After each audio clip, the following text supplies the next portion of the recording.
Welcome to Narayana study zone. इससे पिछली class में हमने डिस्कस किया था कि जो कंसंट्रेशन टर्म्स होती हैं उनमें हमने मोलरिटी को डिस्कस किया था। आज हम वहीं से स्टार्ट करेंगे। तो वहाँ पे हमने वैसे तो लेक्चर पूरा अपलोड किया था, लेकिन कोई उसमें थोड़ी दिक्कत आ गई थी, इस वजह से हम उसको कनेक्ट नहीं कर पाए पूरा कंप्लीट। तो आज हम इसको उसी से आगे बढ़ाएंगे जहाँ पे हमने कल इसको जहाँ तक अपलोड हो गया था उससे आगे हम इसको बढ़ाएंगे। देखो, हमने मोलरिटी के बारे में स्टार्ट कर दिया था और मैंने आपको बताया भी था कि देखो, थोड़ा सा इंट्रोडक्शन में फिर आपको एक बार दोबारा से बता देता हूँ कि कल इससे पिछली जो क्लास थी उसमें हमने क्या क्या डिस्कस किया था। उसमें हमने डिस्कस किया था कि जो बाइनरी सॉल्यूशन होता है उसकी कॉन्सेंट्रेशन को जब हम डिफाइन करते हैं, उसमें मैंने आपको कहा था कि सॉल्यूशन के पॉइंट ऑफ व्यू से आपको जो मेनली टर्म यूज यहाँ पे होंगी concentration term, molarity, molality, mole fraction, इनका यूज यहाँ पे ज़्यादा होगा।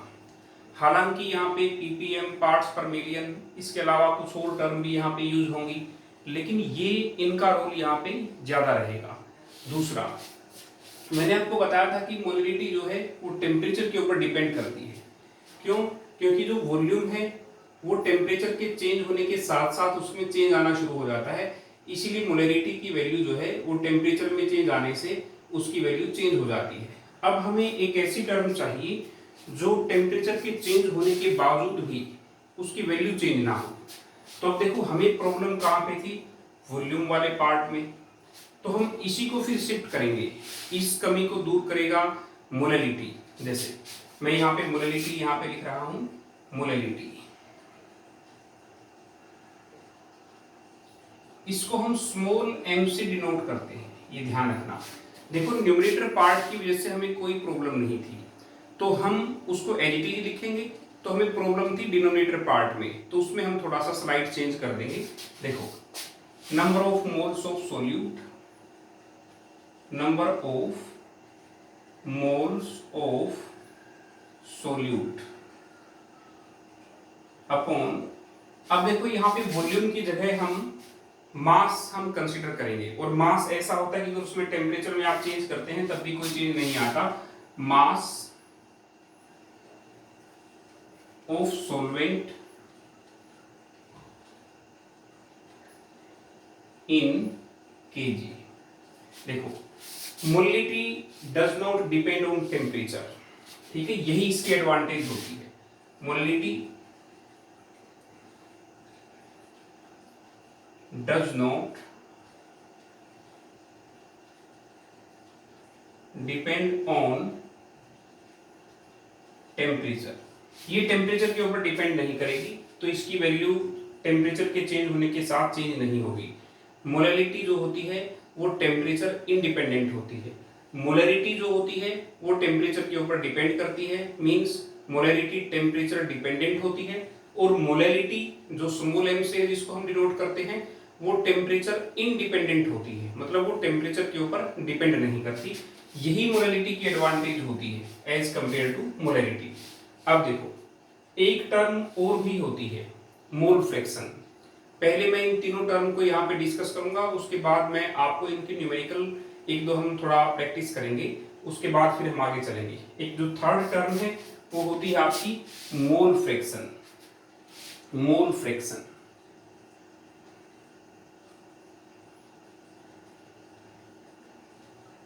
मोल फ्रैक्शन, अब इसको हम डिस्कस करेंगे।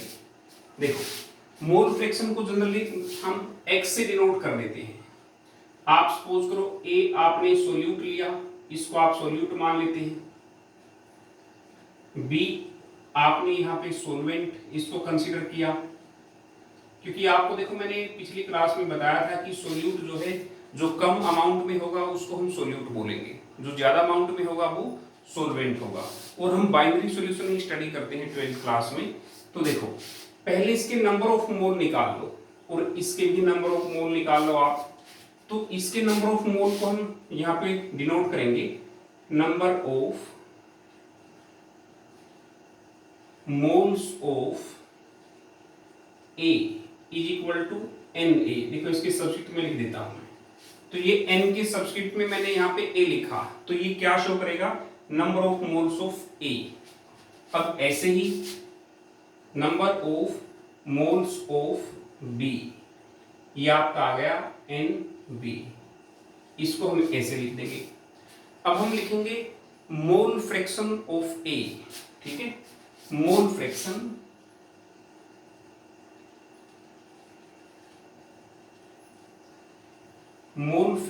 ऑफ A, इसको हम x से डिनोट करेंगे, यहां पे लिखेंगे x, इसके सब्स्टिट्यूट में A लिख देंगे, तो number of moles of A, तो जिसकी मोल फ्रैक्शन निकालने जा रहे हैं उसकी नंबर ऑफ मोल्स को न्यूमरेटर में लिखो, और डिनोमिनेटर में हमें क्या लिखना है, total number of moles of the solution, तो यहाँ पे Na प्लस Nb, देखो ये सॉल्यूशन में जो सोल्यूट और सॉल्वेंट है उनके टोटल मोल आ गए।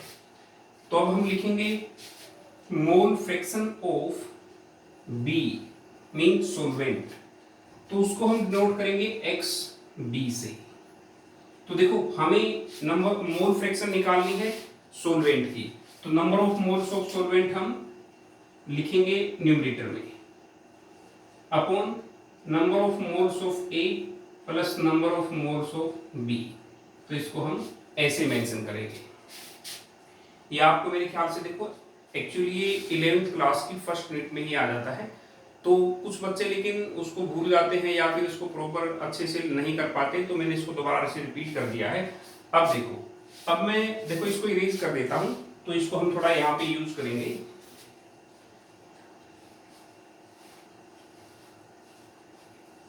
देखो यहाँ पे XA mole fraction of solute, ये आपने क्या लिखा, number of moles of solute upon number of moles of solute plus number of moles of solvent. अब देखो यहाँ पे XB सब्स्टिट्यूट में means mole fraction of solvent, ये आपने लिखा है यहाँ पे NB, क्योंकि जिसकी हम मोल फ्रैक्शन निकाल रहे हैं न्यूमरेटर में हम उसी के नंबर ऑफ मोल लिखेंगे, और नीचे टोटल हमें लिखना होता है number of moles of A, number of moles of B, मतलब number of moles of solvent plus number of moles of solute, ठीक है।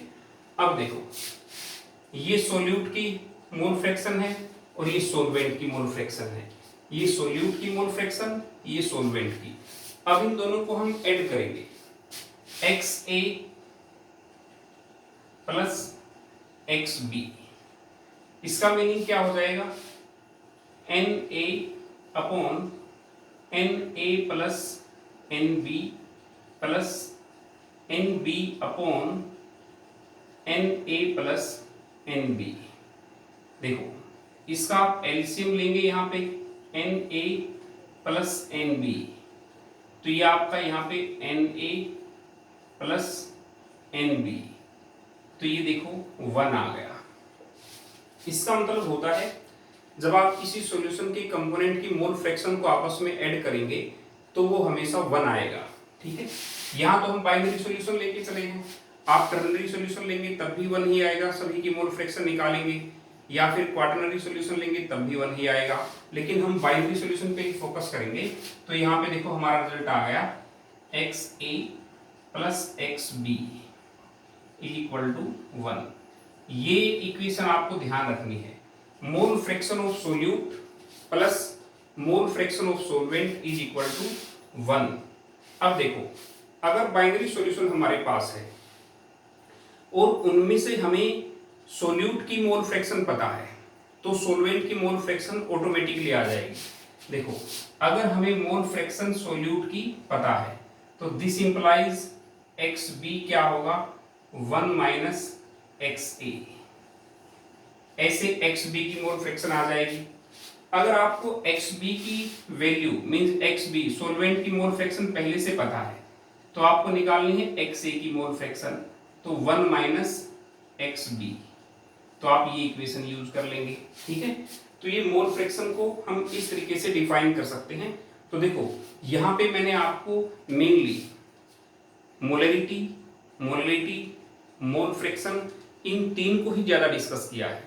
हालांकि पार्ट ppm पार्ट्स पर मिलियन ये भी एक ऐसी टर्म होती है, ये भी कंसंट्रेशन टर्म ही होती है जो कि टेम्परेचर इंडिपेंडेंट होती है।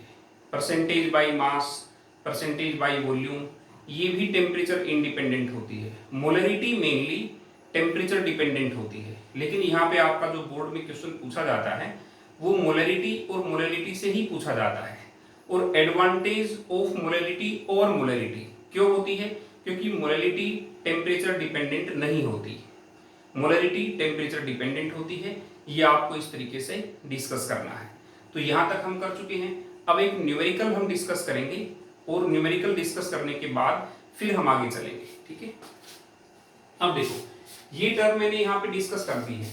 हालांकि मैं यहाँ पे देखो नंबर ऑफ मोल को डायरेक्ट लिखे जा रहा था, लेकिन मैं ये कंसीडर करके चलता हूँ कि जैसे कुछ बच्चों को नंबर ऑफ मोल्स निकालने में दिक्कत होती है या वो फॉर्मूला क्रैम किए रहते हैं, तो उसको हम थोड़ा सा आसान कर देते हैं। देखो, अगर आप यहाँ पे सोल्यूट और सोलवेंट लेते हैं, ठीक है, तो उसके अकॉर्डिंग ही हम चलेंगे, ठीक है। जैसे एक सोल्यूट हो गया, एक देखो आपको ये पता ही है, solute plus solvent, solute plus solvent is equal to solution, ये आपको पता ही है, ठीक है। अब देखो, अगर हमें number of moles of solute निकालने, कहने का मतलब है हमें नंबर ऑफ मोल्स निकालने हैं, नंबर ऑफ मोल्स हम कैसे निकालेंगे? Given mass upon molar mass, given mass upon molar mass, इसको हम थोड़ा डिस्कस करेंगे, मोलर मास, ठीक है।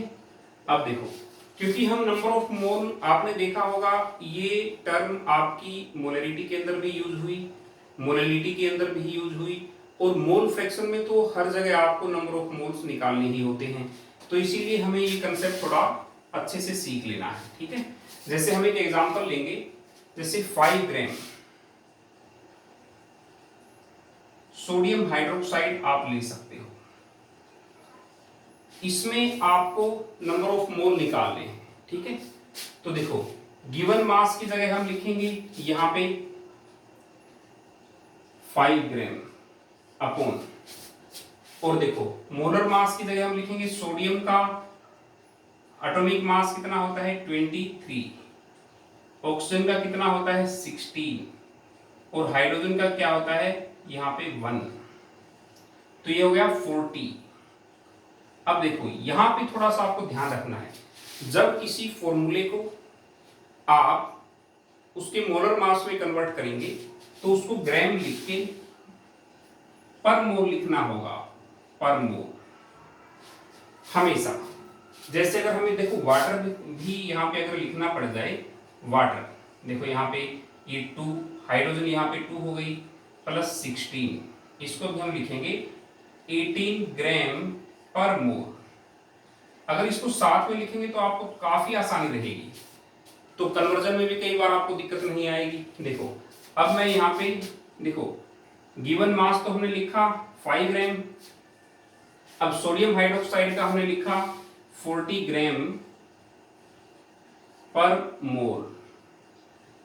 अब देखो इससे क्या हो गया 5 ग्राम, और ये मोल तो देखो नीचे है, ये ऊपर चला जाएगा और नीचे आ जाएगा 40, सॉरी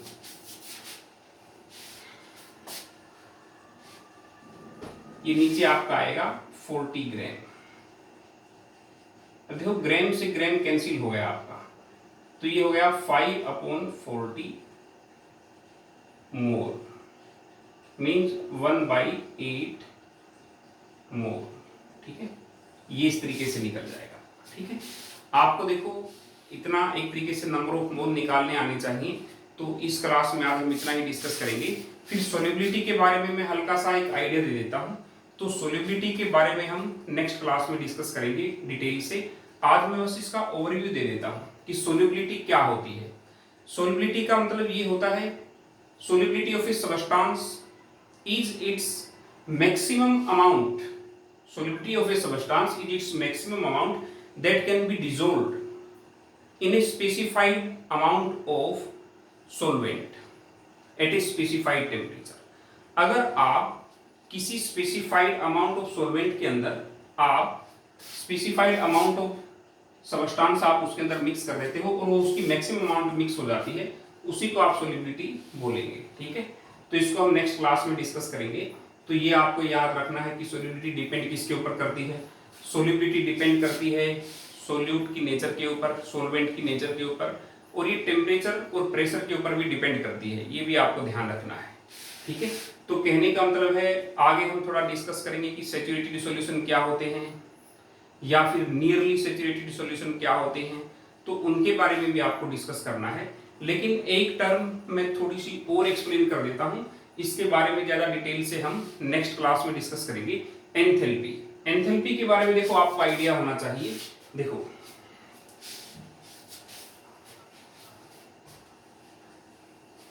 एंथैल्पी की जो टर्म हमें यूज करनी है उससे मैं थोड़ा सा आइडिया दे देता हूं। अगर देखो H1 H2, अब देखो H2 minus H1 means delta H। अगर डेल्टा H आपका पॉजिटिव आए, मतलब ये वैल्यू ज्यादा हो ये कम हो, सपोज करो एक वैल्यू 2 है आपकी ये वाली, और ये वैल्यू आपकी आ गई 5, तो 5 माइनस 2 प्लस 3 ही आएगा। ये एंडोथर्मिक सेंस को शो करता है, इसमें हीट अब्जॉर्ब होती है, एंडोथर्मिक सेंस को शो करेगा। एंडोथर्मिक सेंस, एंडोथर्मिक रिएक्शन होती है। ठीक है, लेकिन जब इनिशियली आपकी हीट कम हो, हीट कंटेंट, एंथैल्पी होती है हीट कंटेंट, जैसे H1 से H2 हो जाए। देखो सपोज करो इनिशियली 5 है और फाइनली वो 2 हो जाए, तो चेंज हम कैसे निकालेंगे? 2 minus 5 is equal to minus 3। अब यहाँ पे देखो डेल्टा H जो है वो नेगेटिव आ गया। ठीक है, इसका मीनिंग होता है एक्सोथर्मिक, एक्सोथर्मिक, इसका मीनिंग होता है एक्सोथर्मिक सेंस। देखो अब इसको हम डिस्कस क्यों कर रहे हैं, मैं हल्का सा भी ओवरव्यू दे रहा हूं आपको, तो इसको मैं प्रॉपर आपको एक स्टेप एक्सप्लेन करके बताऊंगा कि जब कोई नियरली सैचुरेटेड सॉल्यूशन होता है, नियरली सैचुरेटेड सॉल्यूशन का मतलब होता है सैचुरेटेड सॉल्यूशन से ठीक पहले की स्टेज। अब आप ये पूछेंगे कि सैचुरेटेड सॉल्यूशन क्या होता है। सैचुरेटेड सॉल्यूशन का मैं वर्डिंग्स में ही आपको पहले आइडिया दे देता हूं कि जैसे हम कोई एक बीकर ले लेते हैं, उसमें पानी डाल लेते हैं, उसमें हम वाटर ले लेते हैं, तो उसमें हमने 1 चम्मच शुगर डाली रूम टेम्परेचर पे ही, तो हमने उसको एक्स्ट्रा टेम्परेचर नहीं है, रूम टेम्परेचर पे हमने शुगर डाली, तो उसमें प्रॉपर हमने उसको स्टीर किया, वो मिक्स हो गया। फिर हमने उसमें और शुगर डाली तो वो और मिक्स हो गई। देखो हम टेम्परेचर चेंज नहीं कर रहे हैं, रूम टेम्परेचर लेके ही चल रहे हैं। एक जब रूम टेम्परेचर पे उसमें और ज्यादा शुगर मिक्स होना, डिजोल्व होना, उसमें एक तरीके से स्टॉप हो जाए, रुक जाए, और हम शुगर उसमें डिजोल्व नहीं कर पाए, तो जब वो सॉल्यूशन बनता है उसको बोलते हैं सैचुरेटेड सॉल्यूशन। कहने का मतलब है सिंपल वर्डिंग में हम यही कहेंगे, जब उसमें और ज्यादा शुगर हम डिजोल्व नहीं कर पाए तो वो सॉल्यूशन जो बनता है उसको बोलते हैं हम सैचुरेटेड सॉल्यूशन। कहने का मतलब है एक पर्टिकुलर टेम्परेचर के ऊपर किसी सॉल्वेंट के अंदर सोल्यूट की मैक्सिमम अमाउंट आप डिजोल्व कर चुके होते हो, उससे अगर ज्यादा डिजोल्व नहीं कर पाओ तो जो वो सॉल्यूशन बनता है उसको हम सैचुरेटेड सॉल्यूशन बोलते हैं।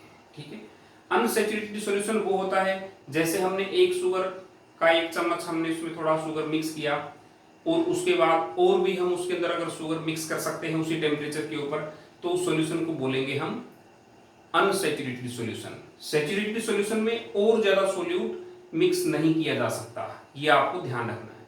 तो ये सब हम नेक्स्ट क्लास में डिस्कस करेंगे। तो आज के लिए इतना ही काफी है।